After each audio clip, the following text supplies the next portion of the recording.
Nakayupo sa kanya, nagkakarap. Hmm. May nagtatago pa sa ano, oh. Sa daon. Sa daon yung malaki. Nagtatago. Nakatuwa din yung mga ganyan. Kapag wala kang ginagawa sa buhay, nandiyan ka lang sa harapan ng ano. Ganda ng buntot ng isa na yun, eh. Bukas yung ano niya. Akala mo buntot ng manok, eh. Doble buntot yan, Dre. Oo nga. Dalawa. Yan, Tatlo oh. yan eh. Kinuha ko yun. Pati ito. Ah, Tsaka yun, oh, yung isang maliit. tatlong maliit yan eh. Yung ganyan mga Yan, oh, buntot, yung lumutang double na yun, oh. Akala mo buntis yan, eh. Akala mo siya may binhi. side. Ano yung pinapakain nyo sa kanila? Andun sa loob, yung ano, maliit lang. Hindi ba sila pwede pakainin ng ano, yung Marami yan. Yung mapagkain. iba-ibang mga pagkain.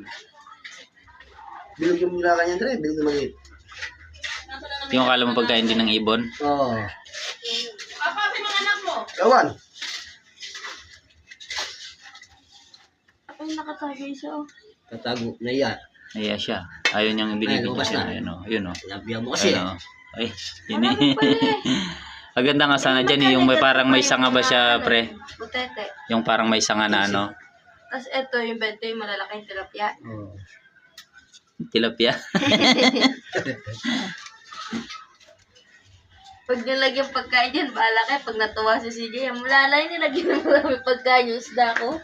Pagkita ko kinabukasan, nangakalutang. Kunti lang nilalagay sa ganyan. May isda ka rin?